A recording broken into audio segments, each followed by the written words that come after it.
হযরতে জাবের রাদিয়াল্লাহু তাআলা আনহু বলেন, আমার নবীজির শানমান, নবীজির পবিত্র মিলাদ মোবারকের আলোচনা একদিন আমি আমার ঘরের মধ্যে করতেছিলাম বাচ্চাদেরকে লইয়া।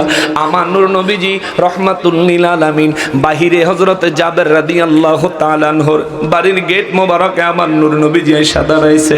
আহারে বাবা, এবছর আমি হজে গেছিলাম, হযরতে জাবের রাদিয়াল্লাহু তাআলা আনহুর ঘরটা আমি গুনাহগার দেখছি। তার ঘরের দরজার সামনে দাঁড়ায়া আমার দিলের থেকে এমন ভাবে একটা চিৎকার আইছে, আরে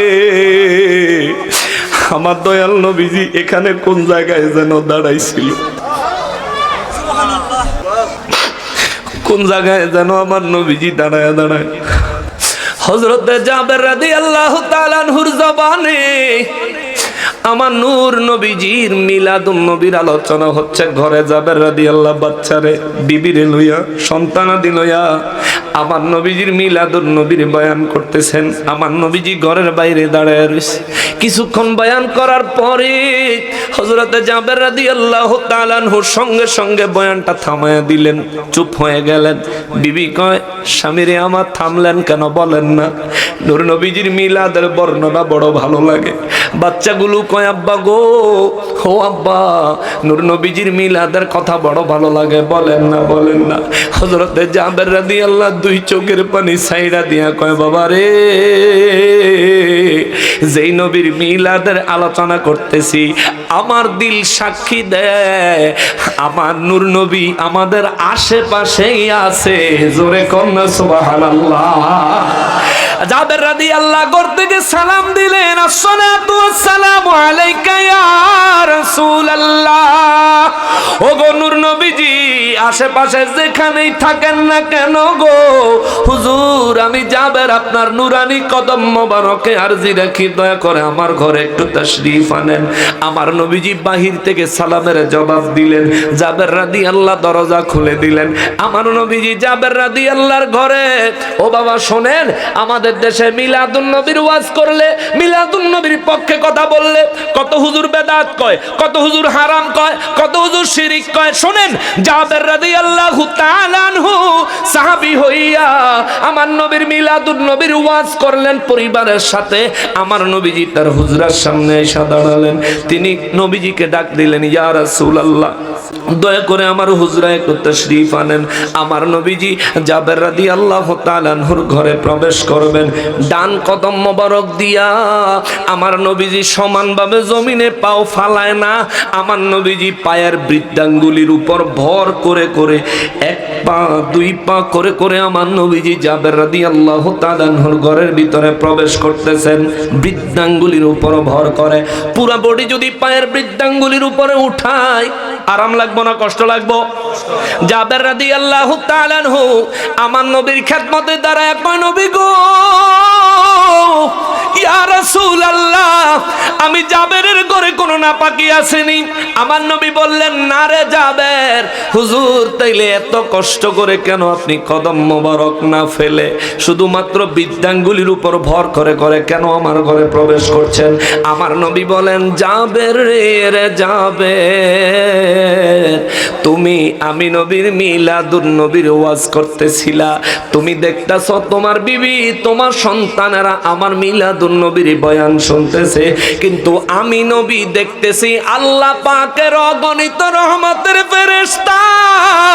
আল্লাহু আকবার!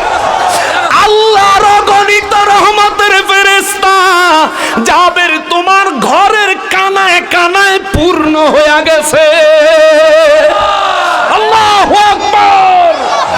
নারে রিসালাত, ইয়া রাসূল, ঈদে মিলাদুন নবী জিন্দাবাদ, জিন্দাবাদ, হযরত মাওলানা হাসানুর রহমান হুসাইন নকশবন্দি সাহেব জিন্দাবাদ, জিন্দাবাদ, দুলারামপুরের পক্ষ থেকে লাল গোলাপ শুভেচ্ছা। বাজান, জাবের রাদিয়াল্লাহু নবীজির মিলাদুন নবীর ওয়াজ করেন, আর জাবের রাদিয়াল্লাহর ঘর রহমতের ফেরেশতা দিয়ে পরিপূর্ণ হয়ে গেছেন। নবীজি বলেন, আমি যে পাও ফালামো, আমি নবী যে কদম মোবারক পুরোপুরি রাখবো, জায়গা নাই তো জাবের, সুবহানাল্লাহ না, এই জায়গা নাই দেখে আমি নবীজি নিজের বৃদ্ধাঙ্গুলির উপর ভর করে করে আমি সামনে এগোচ্ছি।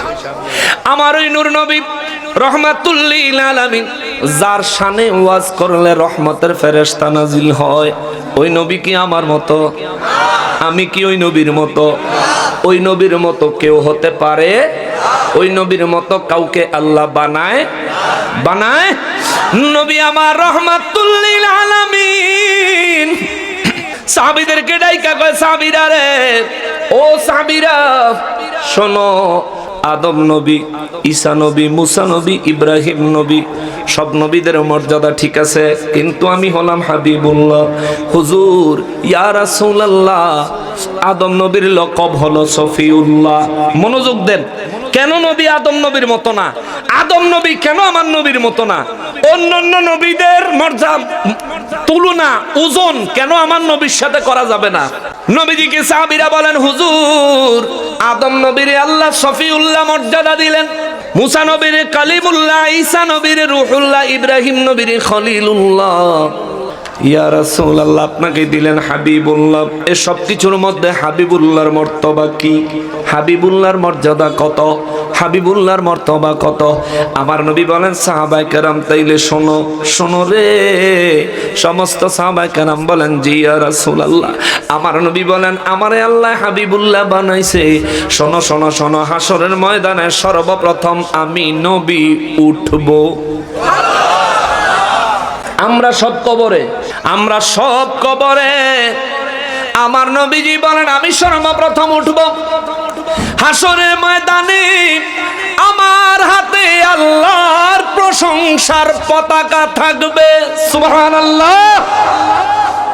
আদম নবীর হাতে থাকবে না, ঈসা নবী, মুসা নবী, ইব্রাহিম নবীর হাতে থাকবো না, আমি নবীর হাতে আল্লাহর প্রশংসার পতাকা থাকবে।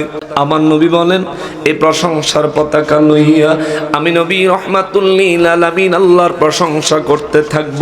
আমি নবীজির ওই প্রশংসার পতাকার নিচে সমস্ত নবীরা একসাথে সমবেত হবেন।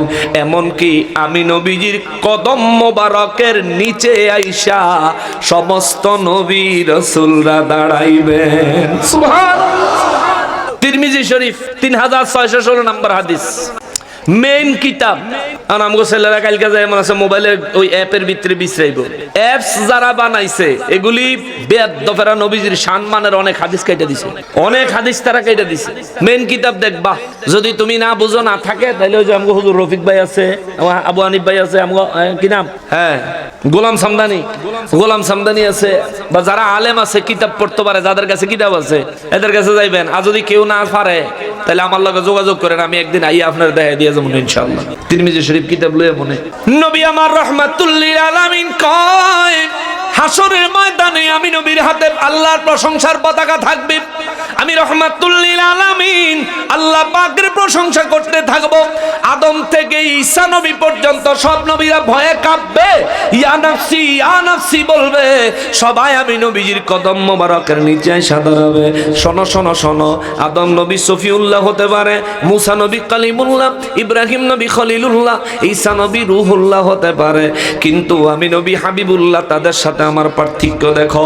সেদিন আমি আল্লাহর প্রশংসাকারী হব, সবাই আমার কদমের নিচে আশ্রয় নিবে।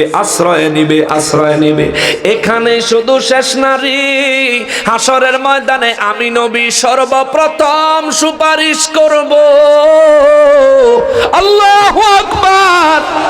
হাসরের ময়দানে আমি নবী সর্বপ্রথম সুপারিশ করব। আমার আল্লাহ আমার প্রথম সুপারিশটাই কবুল করবে।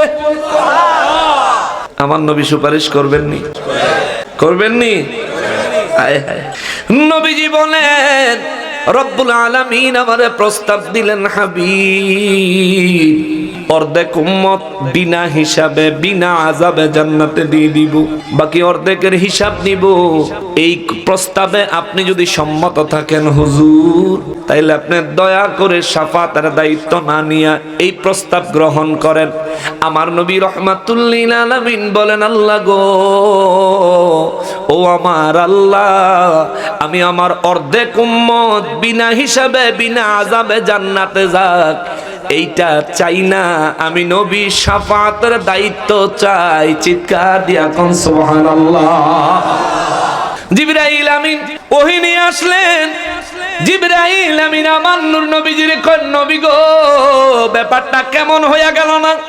আমার নবী কয়, জিবরাইল কেমন রে?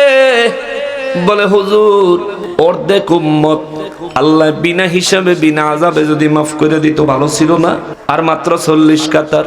হুজুর ওদেরকে তো যারা গুনাহ বেশি হইতো তারা হয়তো কিছুদিন জাহান্নামে জ্বলতো, পরে তো আবার জান্নাতে যাইতো। আমার নবী বলেন জিবরাইল রে, ও জিবরাইল তুমি কি বলতে চাও স্পষ্ট করে বলো। বলে হুজুর আপনি শাফাতের দায়িত্ব নিলেন, কিন্তু আমি জিবরাইলের মনে হচ্ছে অর্ধেক উম্মত আল্লাহ বিনা হিসাবে বিনা আযাবে মাফ করে দিলে ভালো হইতো। আমার নবী বলেন তারপরে বলে হুজুর আপনি শাফাতের দায়িত্ব নিলেন কেন? আমার নবী বলেন জিবরাইল রে, আমার একটা উম্মত যদি জান্নাতে ঢুকা বাকি থাকে রে, আমি নবী জান্নাতে যাব না।